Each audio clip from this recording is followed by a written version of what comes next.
My name is Dahlia Hicks. I'm 29. This is the mistake from my first marriage, my father said, glass raised, smile wide, in front of 40 relatives at our family reunion. Everyone laughed. His new wife squeezed his arm. His stepdaughter looked at her shoes. And I stood there, holding a glass of water, wearing the same smile I'd practiced for 22 years. But that night, something in me shifted. Because I had something on my phone. Something I'd been carrying for 3 months, something I never planned to use, until he made it impossible not to. What I showed them didn't just embarrass my father. It destroyed the entire story he'd been telling this family for a decade. And his new wife? She never saw it coming. Before I go on, please take a moment to like and subscribe, but only if you genuinely connect with this story. Drop a comment with your location and local time. I'd love to know where you're listening from. Now, let me take you back 6 months before that reunion. To the day a text message landed on the wrong phone. My parents divorced when I was 7. I remember the morning my father left because he didn't take his coffee mug off the counter. My mother washed it, dried it, and put it in a box. She never said a bad word about him, not once. Richard Hicks remarried 2 years later, Vanessa Caldwell. She was younger, polished, and she smiled at me the way people smile at someone else's luggage, politely, briefly, and with the hope that it would be moved soon. She had a daughter from a previous relationship. Megan, blonde hair, quiet eyes, 2 years younger than me. Within 6 months, Megan had my bedroom at Dad's house. Vanessa said it made more sense. Megan was there full-time and I only visited weekends. Then the weekends got shorter. Vanessa would call my mother on Friday afternoons. Richard's exhausted. Maybe next week? Next week became next month. Next month became holidays only. I still tried. Every birthday, I called. Every Christmas, I showed up with a gift wrapped in paper I picked out myself. I'd sit on the edge of the couch while Megan opened her pile of presents, and I'd wait for my father to look at me the way he looked at her. He never did. The family Christmas card arrived at my mother's house every December. 3 faces: Richard, Vanessa, Megan, matching sweaters, a golden retriever. The kind of family you'd find in a picture frame at Target. I wasn't in a single one. 22 years. Not one.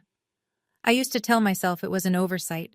22 years is a long time to call something an oversight, but I kept showing up.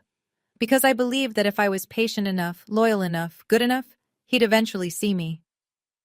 I was wrong about that for a very long time. The day I graduated from nursing school was the proudest moment of my life.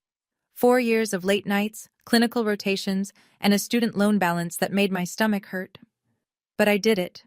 Top 15% of my class. I sent my father 2 tickets, front row. I wrote a note on the inside of the envelope. It would mean the world to have you there. He texted back 3 days later. Wouldn't miss it. Graduation morning, I ironed my white dress. My mother drove 90 minutes from her apartment in Richmond. We got there early. She sat in the second row. My father's seats were in the first. The ceremony started. I looked out at the crowd during the processional. My mother was beaming. The 2 seats beside her were empty. I walked across that stage, shook the dean's hand, and smiled for the camera. When I got back to my seat, I checked my phone. No missed calls, no texts. That evening, I scrolled Facebook. There it was, a photo of Richard, Vanessa, and Megan at a college football game. Megan in a foam finger, Vanessa in sunglasses. My father with his arm around both of them. Posted 3 hours before my ceremony. He hadn't forgotten. He'd chosen. My mother found me on the porch that night, still in my white dress, mascara on my wrists. She sat beside me and said, "Honey, stop setting yourself on fire to keep him warm." I heard her. I just wasn't ready to listen. "He's still my dad," I said. She didn't argue. She just held my hand. I didn't know then that his absence at my graduation was the kindest version of what he was capable of. The cruelest was still 6 years away, waiting for me at a long table under string lights. 6 months before the reunion, my phone rang on a Tuesday night. I was halfway through a 12-hour shift in the ER, running on cold coffee and adrenaline. "Dahlia, it's Grandma." Eleanor Hicks, 81 years old, sharp as a scalpel and twice as direct. "You're coming to the reunion this July. I don't care what your father says." I hesitated. Last year, Richard told me the reunion was immediate family only. I found out later from a cousin's Instagram that 35 people had been there. Vanessa posted a group photo with the caption, "The whole Hicks family together." I wasn't in it, because I wasn't invited. Grandma, I don't know if... You are a Hicks. That's not something he gets to decide. The way she said it, steady, certain, like she was reading from something older than all of us. I couldn't say no. Okay, I'll be there. Good. Wear something comfortable. And bring your appetite. I smiled. It was the first time in months that anything about the name Hicks made me smile. 2 weeks later, I was packing a bag for a weekend shift when my phone buzzed. Unknown number. I almost ignored it. ER nurses get spam calls like other people get junk mail, but I opened it. Hey babe, V said Richard's gonna do the family thing again this summer. You gonna come watch the show? I read it 3 times. V Vanessa. The family thing. The show. The message wasn't meant for me. Someone, a man, based on the tone, had the wrong number. Or rather, he had what used to be my number. The one I gave up at 18. The one Vanessa took over when I switched plans. I stared at that text for 11 minutes. Then I took a screenshot. I didn't reply. I didn't block the number. I just saved it and put my phone face down on the nightstand. For 2 weeks, I told myself it was nothing. A friend of Vanessa's, an inside joke I didn't understand. Maybe the show was a barbecue theme, and I was reading too much into an emoji. Then the second message came. Same number. No text this time, just a photo. Vanessa at a restaurant I didn't recognize, a man across from her. Their hands were intertwined over a basket of bread. His thumb was tracing her knuckle. She was laughing with her head tilted back, the way people laugh when they've forgotten anyone might be watching. The man wasn't my father. Below the photo, "Miss you already. Tuesday can't come soon enough." My stomach dropped. I sat on my bathroom floor for a long time. Not because I cared about Vanessa's marriage, I didn't, but because I understood something mechanical about what was happening. This man, whoever he was, had my old phone number saved under Vanessa's name, and he was sending her messages to me by accident, which meant Vanessa had given him my old number as her own, which meant she was hiding this relationship somewhere my father would never look. I saved the photo. I saved the text. I put them in a folder on my phone labeled insurance, and I locked it with a passcode. I wasn't looking for ammunition, but ammunition doesn't care whether you're looking. Over the next few weeks, 3 more messages trickled in. A selfie of the man in a hotel bathroom, a voice note I didn't play, and 1 more text. Derek misses his V. Derek. Now he had a name. A month before the reunion, I drove to Richmond to see my mother, Linda Hicks, though she'd gone back to her maiden name, Linda Porter, the day the divorce was finalized. We sat in her kitchen. Same yellow curtains. She made chamomile tea the way she always did. Too much honey, not enough patience for it to cool. "I need to tell you something," she said. "And I need you to hear it without getting upset." I set down my mug. "Eleanor called me last week. She let something slip. Richard's been talking to a lawyer about updating his estate documents." I waited. "He's planning to leave everything to Megan. The savings account, the property share from Eleanor's trust, all of it. Your name isn't in any of it." I looked at the tea. The honey was still swirling at the bottom, slow and golden. "I don't care about the money, Mom." "I know you don't, but honey, it's not about the money. He's erasing you, officially, on paper. And if he does it before the reunion, it becomes the version everyone accepts." She was right. If I stayed silent, if I smiled through another dinner and drove home alone, the reunion would become a coronation. Megan as the heir, Vanessa as the matriarch in waiting, and me as the footnote no one bothered to read. "You can't make someone love you, sweetheart," my mother said, "but you can stop letting them hurt you." I drove home that night with the windows down. The May air was warm and thick with honeysuckle, but the money wasn't what kept me up that night. It was a question. If Megan is the daughter he chose, does he even know who she really is? I want to be honest with you. What happened next? I'm not proud of how I found it, but I also didn't go looking. It was a Wednesday. I was scrolling through the messages from Derek's number, not to snoop, but to figure out if I should tell someone. A pastor, a counselor, I didn't know. And then I found the message that changed everything. It was sandwiched between a restaurant photo and a heart emoji. Vanessa had apparently sent Derek a long message, and because Derek's phone thought my number was hers, his reply showed me context I was never supposed to see. Derek had written, "Does Megan know about us?" And Vanessa had replied. The text appeared in his quoted response. "She doesn't know. And she never will. R thinks she's mine. That's all that matters." I read it 4 times. R thinks she's mine. Vanessa had always told the family that Megan was her biological daughter from a previous relationship. It was the foundation of everything. Why Richard embraced Megan so completely, why he gave her his name, why she was the centerpiece of his new family portrait. But according to Vanessa's own words, that story was a lie. Megan wasn't her biological child. She had adopted or taken custody of Megan, and told Richard the girl was hers by blood. My hands were shaking. Not from anger, from the weight of knowing something that could shatter 3 people's lives. I saved the screenshot. Same folder, same passcode. Then I sat in my car in the hospital parking lot and cried. Not for Richard, not for Vanessa, for Megan.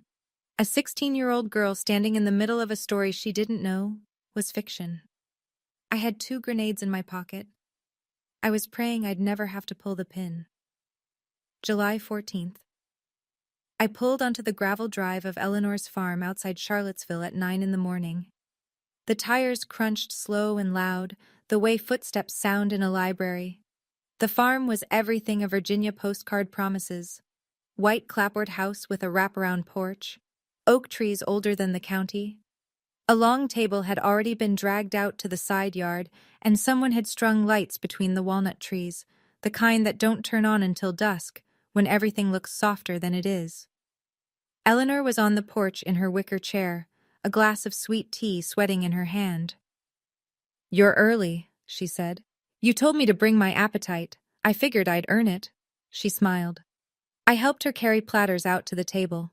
We laid down checkered cloth, set out mason jars with wildflowers, and arranged 40 place settings. 40 forks, 40 knives, 40 napkins folded into triangles. At one point, she grabbed my wrist. Her grip was softer than it used to be, but her eyes weren't. "Whatever happens today, you hold your head up." I didn't know what she meant. Or maybe I did. Cars began arriving around noon. Uncles I hadn't seen in years. Cousins with new babies. Great Aunt Patricia with her famous corn pudding and her famous opinions. Then, at 1:15, a black Lexus pulled in. Vanessa stepped out first. Floral wrap dress, oversized sunglasses, hair blown out like she was walking a carpet. Megan followed in a white sundress, and Richard emerged last, straightening his collar, placing one hand on Vanessa's back and the other on Megan's shoulder. A family portrait, walking. He passed me on the porch without stopping. A glance, a nod. "Oh, you came." 2 words, no hug, and every cousin on that porch heard them. Vanessa worked the crowd the way a campaign manager works a fundraiser. Every handshake had a purpose. Every compliment had a direction. "Have you met our Megan?" she said to Uncle Bill, steering the girl forward by both shoulders. "Top of her class at St. Catherine's. She's looking at pre-law." Megan smiled on cue, a trained smile, the kind that starts and stops at the mouth. When Aunt Patricia turned to me and said, "And Dahlia, sweetheart, what are you up to these days?" Vanessa was there before I could open my mouth. "She's a nurse, night shifts, I think." Vanessa placed a hand on her chest. "Bless her heart. If you're not from the South, you might think that's a compliment. It's not.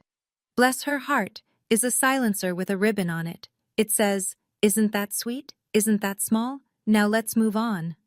Patricia's smile stiffened. Dee Ruth, standing near the lemonade table, lowered her sunglasses and watched Vanessa walk away. Eleanor, from her porch chair, didn't blink. I poured myself a glass of water and said nothing. I was used to this. I'd been the background character in the Richard Hicks show for 22 years. One more afternoon wouldn't kill me, or so I thought. It was Cousin Jake who pulled me aside near the oak tree. "Hey, Dahlia, can I ask you something?" "Sure." He leaned in.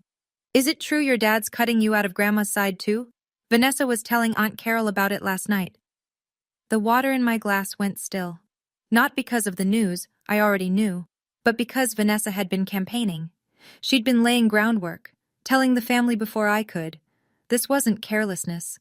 This was a strategy. The speech came after the brisket. It's a Hicks tradition. The eldest son stands up after the main course, taps his glass, and says a few words about family. My grandfather started it. My father inherited it the way he inherited everything, by assuming it was his right. Richard pushed his chair back and stood. The legs scraped the flagstone, and 40 conversations dropped to a murmur. I want to talk about family, he began. He was good at this. The pauses, the eye contact, the practiced warmth. About what it means to be a Hicks. About loyalty. About legacy. He placed his hand on Megan's shoulder. I want to introduce someone, my real daughter. Megan stood, blushing. Richard listed her accomplishments: honor roll, student council, volunteer work at the animal shelter. Each one landed like a medal pinned to a uniform. The table applauded. Vanessa touched her collarbone like she might cry. Then someone, I think it was Uncle Bill, said, "What about Dahlia?" Richard looked at me the way you look at a receipt you forgot to throw away. Oh, Dahlia, he chuckled. She's the mistake from my first marriage. He laughed first, the way a host laughs at his own joke to give the audience permission, and they followed. Not everyone. Patricia didn't. Ruth didn't. Eleanor set her fork down with a sound like a period at the end of a sentence, but enough of them laughed, enough to fill the air, enough to make it real. Vanessa squeezed Richard's arm. Megan looked at the grass, and I stood there, water in my hand, face perfectly still, while 40 people decided that my father's cruelty was a punchline. 40 people, and not one of them said a word. Not yet. There's a sound the world makes when it stops pretending. It's not loud, it's the opposite. It's the silence between the laughter dying and the next fork hitting a plate. A silence shaped like a held breath. That's the sound I heard. The string lights blinked on. Dusk had come without my noticing. The citronella candles on the table threw shadows that wobbled in the breeze. Someone refilled a glass. Someone complimented the cobbler. The evening went on, but inside me, a 22-year-old dam was cracking. I looked down at my phone in my pocket. I could feel it against my thigh, the weight of 3 months of screenshots, a folder called insurance, and a truth that didn't belong to me but had landed in my lap anyway. I looked at Megan across the table. 16, picking at a biscuit. She hadn't asked for any of this. She wasn't the villain. She was a prop that Vanessa dressed up and Richard displayed because she fit the story he wanted to tell. I looked at Eleanor. She was watching me from her chair at the head of the table. Her eyes were sharp and bright, like 2 lit windows in a dark house. She gave me the smallest nod. Not a nod that said do something, a nod that said I'm here. I touched the edge of my phone but didn't pull it out. Not yet. There's a difference between keeping the peace and losing yourself. I'd been confusing the two for 22 years. Keeping the peace meant swallowing my name when he mispronounced it. Losing myself meant standing in a yard full of my own blood relatives while they laughed at the word mistake and I said nothing. I wasn't going to start a war, but I wasn't going to stand here and be erased. Ruth found me near the hydrangeas. I was pretending to admire them. She wasn't pretending anything. That was disgusting, she said. No preamble. Ruth Hicks Brennan didn't do preambles. She did opening statements. I'm fine, Aunt Ruth. No, you're not, and you shouldn't have to be. She crossed her arms. Ruth was 48, 5'3", and had once made a real estate developer cry in a deposition. She wore linen trousers and reading glasses on a chain, and she looked at the world like it was a contract she hadn't finished reviewing. Can I ask you something? She said. Sure. Did your father tell you he asked me to revise his estate plan? Mom mentioned it. Ruth's jaw tightened. I refused. Something about Vanessa's paperwork didn't add up. Dates that didn't match. A custody document that referenced a county I couldn't verify. My heartbeat shifted. I kept my face neutral. 22 years of practice. What do you mean? I mean I'm a lawyer, and lawyers notice things. She paused. I told Richard he needed to get Vanessa's documents independently verified before I'd touch anything. He told me I was being difficult. Then he found another attorney. She looked at me sideways. Dahlia, if you know something, anything, about that woman, now would be a good time to decide what you want to do with it. I met her eyes. I don't know what I know yet. It wasn't a lie. I had screenshots. I had a name, Derek. I had a message that said R thinks she's mine. But I didn't have proof in the legal sense. I had pieces of a picture I wasn't sure I wanted to assemble. I don't take sides, Ruth said. But I hate lies. She walked back to the table. I stayed by the hydrangeas another minute. My phone felt heavier in my pocket than it had an hour ago. I went inside to help Eleanor clear the dessert plates. The kitchen was warm and smelled like peach cobbler and dish soap. I had my hands in the sink when I heard the screen door close behind me. Vanessa. She leaned against the counter, arms folded, the way someone stands when they want you to know they're in charge of the room. You should leave before the bonfire, she said. Quiet, almost gentle, the voice of a woman who'd learned that the softest threats are the hardest to prove. Eleanor invited me. His mother is 81, Dahlia. She won't be around forever. She paused to let that land. And when she's gone, you'll have no reason to come back. I turned off the faucet, dried my hands slowly, looked at her. For 22 years, I'd assumed Vanessa was careless, the way a person who wins by default can afford to be careless. But standing in that kitchen, 3 feet from her cold smile, I understood something I should have understood years ago. This wasn't carelessness. This was architecture. Every missed invitation, every whispered aside to relatives, every bless her heart. Vanessa hadn't stumbled into my erasure. She'd built it. Brick by brick, year by year, and she'd done it with a smile so polished that no one ever thought to look behind it. I told Richard to update the will, she said. He listened. He always listens to me. She said it like a woman showing you the lock on the door from the inside. I said nothing. I picked up a dish towel, folded it, hung it on the oven handle. She walked out of that kitchen thinking she'd won.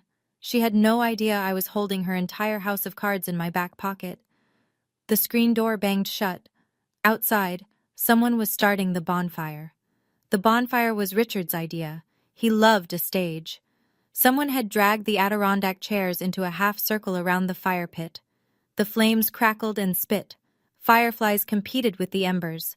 It would have been beautiful if it weren't a courtroom. Richard stood again. Second speech of the night. He held a glass of bourbon the way men hold things when they want you to notice their hands are steady. I want to make something official, he said. The chatter died. Megan will be taking the Hicks name, legally. I've already filed the paperwork. Murmurs.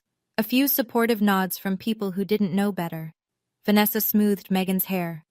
She's the daughter I was always meant to have.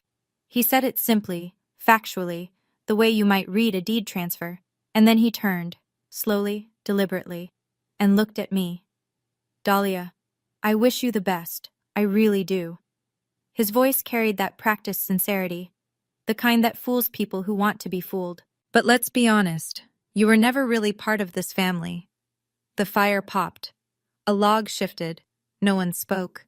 Uncle Bill examined his shoes. Patricia gripped the arm of her chair. Cousin Jake stared into the flames like they owed him money. And Vanessa sat behind Richard with her hand on Megan's knee, and she smiled the way a chess player smiles 3 moves before checkmate. Eleanor hadn't come to the bonfire. Her hip was bothering her, she'd said. But through the kitchen window, I could see the light on. She was watching. I held my water glass. My hand was steady. My heartbeat was not. He thought he was closing a chapter. He didn't know I was about to open one. What nobody expected, what I didn't expect, was Megan.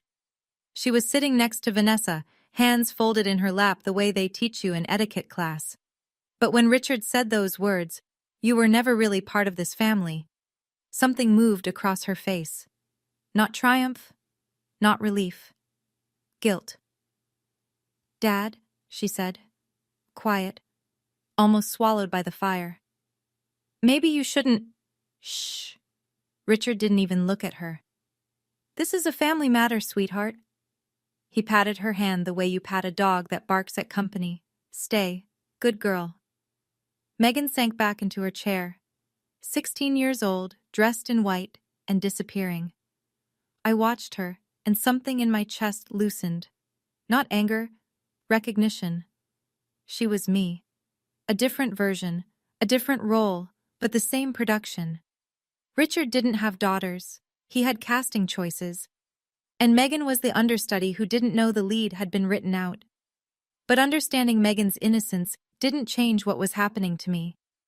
Right now, in front of 40 witnesses, my father was erasing me, formally, publicly, with a bonfire as his backdrop and bourbon as his courage.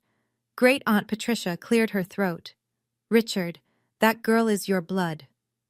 Richard didn't flinch. "Blood doesn't make family, Aunt Pat. Choice does." He had no idea how right he was, and he had no idea how badly that sentence was about to age. The fire crackled. Vanessa crossed her legs. Somewhere behind me, I heard Ruth set her glass down on the arm of her chair. Carefully, the way you set down something you might need your hands free for. I looked at the sky. Virginia stars. A clear night. The kind of night that doesn't forgive you for what you do under it. My phone sat warm against my leg. The screen door opened. Eleanor Hicks stepped onto the porch. She had her cane in one hand and 81 years of authority in the other. She moved slowly, but nobody mistook that for weakness. The porch boards creaked under her steps like they were announcing her. She stopped at the top of the stairs, looking down at the bonfire circle. At Richard. At all of us. Richard Allen Hicks. Full name. The way mothers use them when the next sentence is going to leave a mark. "I did not raise you to disown your own child at my table." Richard shifted. "Mom, this isn't the time. This is exactly the time." Her voice was low, but it carried the way a church bell carries. Not because it's loud, but because everything else goes quiet. "You chose this stage. Now stand on it." Vanessa leaned forward. "Eleanor, maybe you should sit down. Your blood pressure—" "My blood pressure is fine." Eleanor fixed Vanessa with a look that could have stripped paint. "My patience is not." Silence. Real silence. Not the polite kind from before, but the kind that sits on your chest. I could feel the whole family holding their breath. 40 people caught between a matriarch and her son, between loyalty and discomfort, between watching and being watched. Eleanor looked at me.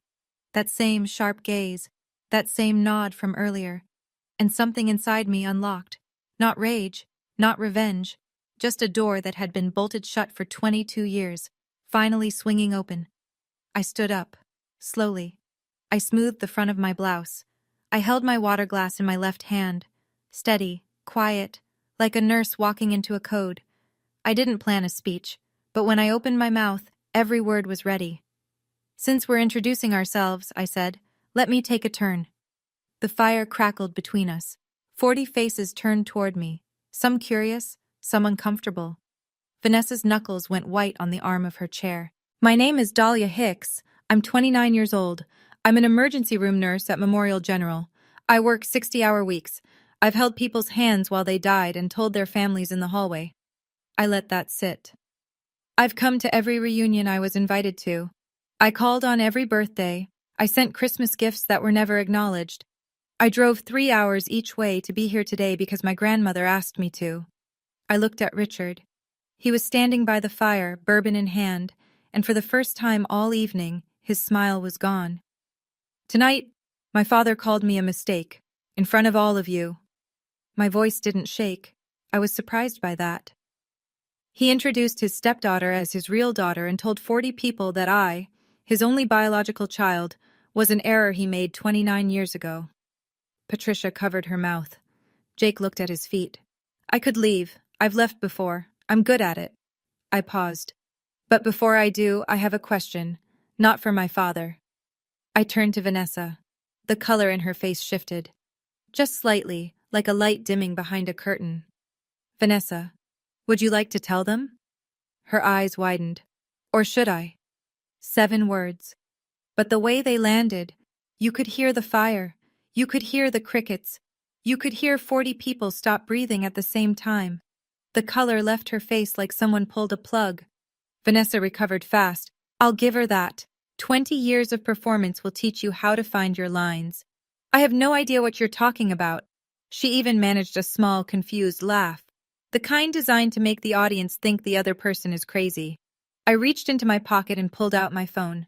No dramatic flourish, no speech, just a woman holding a screen. 3 months ago, I received a text message. It was meant for Vanessa, from a man named Derek. I didn't read it aloud. I didn't hold it up like evidence in a courtroom. Instead, I turned the screen toward Ruth, who was sitting 3 chairs to my left. Ruth took the phone. She read. Her expression didn't change at first. And then it did. A small tightening around the jaw. A slow exhale through the nose. Richard, she said. Calm, professional, the voice she used in depositions. You need to see this. Richard scoffed. What is this, an ambush? Look at the phone, Richard. He took it. I watched his eyes move left to right, then stop. The bourbon glass tilted in his hand. A drop ran down the side. Vanessa stood up. Those are fake. She fabricated them. Her voice cracked on the last word. Fabricated. It's a big word to throw at someone when your hands are shaking. The number is still active, I said. You can call Derek right now. Area code 757. He'll pick up. I said it the way I tell a patient's family the test results. Clear, simple. No editorializing. Richard looked at me, then at Vanessa, then back at the phone. The bonfire popped. A shower of sparks rose and vanished. Nobody moved. Richard's voice came out low, the kind of low that happens when a man is choosing between fury and collapse. Who the hell is Derek? Vanessa didn't answer the question. Instead, she pivoted. The way she always pivoted. She turned to the family, tears already forming, arms open in appeal. She's doing this to destroy us. Can't you see? She's always been jealous, always resented Megan. Richard. Ruth stood. She didn't raise her voice. She didn't need to.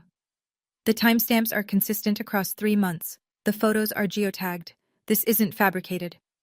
The phone was being passed now. Uncle Bill read it and set it down like it burned. Cousin Jake looked at the screen, then at Vanessa, then back again. Great Aunt Patricia held the phone at arm's length. She'd forgotten her reading glasses, but she saw enough. The murmuring started.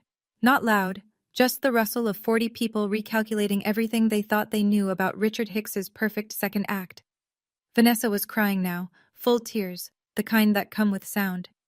This is my family. You can't take that from me. But the tears landed wrong. They landed the way tears land when you've watched someone perform sincerity all day. You start to wonder which version is the act. Eleanor sat on the porch, still, watching. She didn't look surprised. Richard turned to me. His jaw was tight. His eyes were glassy. You planned this. I shook my head. No, you gave me a reason tonight. My voice was steady. My hands were not. But that was okay. Courage doesn't mean your hands don't shake. It means you speak anyway. And I wasn't done. Because that wasn't the grenade he should have been worried about. Vanessa was still crying when she made her mistake.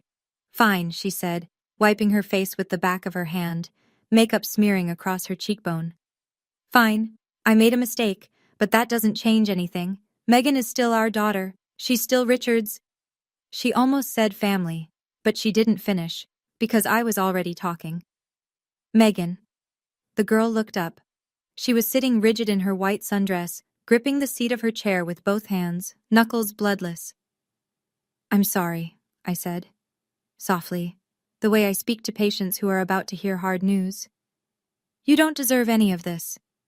Then I turned to Richard. You said blood doesn't make family. Choice does. I let his own words sit in the air between us. So here's a choice. Ask your wife who Megan's biological mother is. The fire had burned down to embers. The light was low and orange and honest. Richard blinked. What? Vanessa lunged forward. Don't you dare! In her own messages, I said, Vanessa wrote to Derek, and I'm quoting, she doesn't know. R thinks she's mine. That's all that matters. I didn't shout it. I didn't need to. The words moved through the circle like a wave through still water, slow, wide, and impossible to stop. Richard turned to Vanessa. She was shaking her head. No words, just the head, moving side to side, like a metronome winding down. Megan stood up. Her chair scraped the stone. "Mom," she said. One word, one syllable. All the questions in the world packed into 3 letters. Vanessa couldn't look at her. The perfect family Richard had built to replace me, it was never real. It was a photograph of a house with no foundation. I've worked emergency rooms for 6 years. I've seen people receive the worst news of their lives under fluorescent lights. There's a look that crosses their face. Not shock, exactly. More like recognition. As if some part of them always knew, and the rest just caught up. That was Richard's face. He turned to Vanessa. "Is this true?" She was crying hard now. Not the beautiful kind from before. The ugly kind. The real kind. "Is this true?" Louder. "It's complicated," she whispered. Those 2 words did more damage than my phone ever could. Because "it's complicated" isn't a denial. It's a confession wearing a disguise. Richard sat down. Not in a chair. There wasn't one behind him. He just sat. On the flagstone. Like his legs had made a decision his brain hadn't approved. The bourbon glass was on the ground. Someone's foot knocked it, and it rolled in a lazy semicircle, catching firelight. Megan was backing away, step by step. Her white sundress caught the orange glow of the embers. She looked like a ghost leaving a house she'd just learned was haunted. "Megan!" Vanessa reached for her. The girl flinched. Actually flinched. The way a person does when the hand reaching for them has lost the right to comfort. Cousin Jenny, God bless her, was already on her feet. She put an arm around Megan's shoulders and guided her toward the house. No words, just presence. Sometimes that's enough. Eleanor hadn't moved from the porch. Her cane rested across her knees. Her face was still, but her eyes held the look of a woman who'd watched a building she'd warned everyone about finally come down. "Is this true?" 3 words. His whole world, in 3 words. And no one at that table could help him hold it up anymore. Ruth let the silence do its work for exactly 10 seconds. Then she stood. "Richard," her voice was the calmest thing in that yard. "As your sister, I'm sorry you're hearing this. As a lawyer, I need to say something." Richard looked up from the ground. His face was blank. The kind of blank that comes after a system crash, when the screen is still glowing but nothing's running behind it. "The estate documents you filed, the ones you wanted me to revise, were based on the assumption that Megan is Vanessa's biological daughter. If that information is inaccurate, those documents may need to be reviewed." "Ruth," Vanessa started, "you can't just—" "I'm not finished." Ruth didn't raise her voice. She didn't need to. If false information was provided in legal paperwork, custody documents, for instance, that's not a family matter. That's a legal matter. The word legal moved through the group like a cold draft. Uncle Bill straightened. Patricia set her jaw. Even Cousin Jake, who'd been silent for 20 minutes, looked up. Vanessa's composure, what was left of it, collapsed. "You can't do this to me." "I'm not doing anything to you, Vanessa." Ruth folded her arms. "The truth is—" I stood to the side, silent. I didn't add to it. I didn't stack on. The machinery of consequence was turning on its own now, and it didn't need me to push. Richard was staring at the space between his shoes. His perfect second family, his clean narrative, his escape from the mistake of his first marriage, all of it, exposed. Not by enemies, but by the truth he'd chosen not to look for. I felt no triumph, just the strange hollow calm that follows an emergency after the sirens stop. I could have left then. Nobody would have blamed me. The job was done. The truth was out. I could have walked to my car and driven home in silence. But I needed to say one more thing. Not for them. For me. I turned to Richard. He was still on the ground, but he'd pulled himself onto the edge of a chair. He looked smaller than I'd ever seen him. "Dad." He flinched at the word. "Good. I didn't come here to humiliate you." His eyes met mine for the first time all evening. Really met them. Not the glance and dismiss from the porch, not the smirk from the speech. This time, he saw me. "I came because Grandma invited me, because I'm a Hicks, because I've spent 22 years trying to earn something that should have been free." My voice stayed level, steady, the way I've trained it to be at 3 a.m. in a trauma bay when everything is going wrong and the only thing keeping the room together is the person who refuses to fall apart. You called me a mistake. In front of everyone I share blood with. Tonight. He opened his mouth. I shook my head. I'm not asking for an apology. I'm not asking for money. I'm not asking for a place in your will or your Christmas card or your family portrait. I set my water glass on the arm of Eleanor's chair. I'm telling you this. This is the last time you get to define who I am. I straightened my shoulders. From now on, if you want me in your life, you come to me, with honesty, not performance. I turned and walked toward the porch. Behind me, the fire crackled low. Eleanor's hand found mine as I passed her chair. That's my granddaughter, she said, loud enough for all 40 of them to hear. Vanessa left first. She gathered her purse, grabbed Megan's cardigan from the back of a chair, and marched toward the Lexus without looking at anyone. Her heels punched the gravel like punctuation marks in a sentence she'd lost control of. Megan was already in the house with cousin Jenny. When Vanessa reached the front door, Jenny appeared in the frame. She wants to stay, Jenny said, quiet but firm. Vanessa opened her mouth, closed it, then turned and walked to the car alone. The engine started. The headlights swept across the yard, catching the faces of relatives who looked away. Tires on gravel. Then silence. Richard stayed. He sat in that chair by the dead fire while the family moved around him like water around a stone.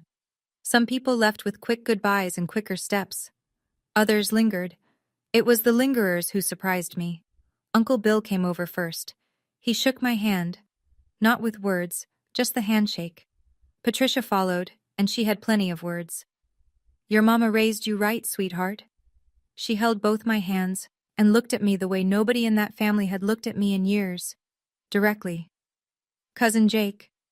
I always liked you better anyway. He said it with a half smile, but his eyes were serious. 3 of my second cousins, women I'd met maybe twice, found me on the porch and said variations of the same thing. We should have said something sooner. Maybe they should have, but I wasn't keeping score anymore. Eleanor invited me to stay the night. The guest room was already made up. Sheets turned down, water on the nightstand. She'd prepared it before I arrived. Maybe before I'd even said yes. I lay in that room and listened to the Virginia night through the open window. Crickets, a barn owl, the sound of an old house settling.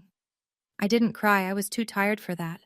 But I didn't sleep either. 1 week later, the fallout was measurable. Richard and Vanessa fought for 3 days straight. The neighbors on their street in Arlington could hear it through the walls. I know because cousin Jake lived 2 blocks over and told me. On the 4th day, Vanessa packed 2 suitcases and moved into a hotel. By the following Monday, Richard had called Ruth. Not to apologize, not to talk about me, to ask her, in a voice she described as 10 years older than the week before, to review his estate documents again. Ruth agreed. On one condition, Dahlia's name goes back in. Not because Dahlia asked, because Eleanor demanded it, and Eleanor was still the one whose signature held the trust together. The family grapevine moved fast. Within days, the reunion story had traveled through every branch of the Hicks family tree. The version varied depending on who told it, but the core was the same. Richard's perfect second act was a lie, and the daughter he called a mistake was the one who told the truth. Vanessa's Facebook went dark. The blessed family posts, the matching outfit photos, the gratitude captions, all gone, replaced by silence. Derek, the man in the messages, blocked Vanessa's number. His last text, forwarded to me by accident one final time. Don't contact me again. But the call that broke me open came 10 days after the reunion. My phone rang. Unknown number. Different from Derek's. I almost let it ring. Dahlia, it's Megan. I sat down. I didn't know, she said. Her voice was thin and careful, like she was carrying something fragile. About any of it. I didn't know about Derek. I didn't know about me. I'm so sorry. Megan. I closed my eyes. You have nothing to be sorry for. The line went quiet. Then she said, Can I call you sometimes? Anytime. Richard called 3 weeks after the reunion. I was eating cereal at my kitchen counter at 7 a.m., still in scrubs, home from a night shift. I almost didn't pick up.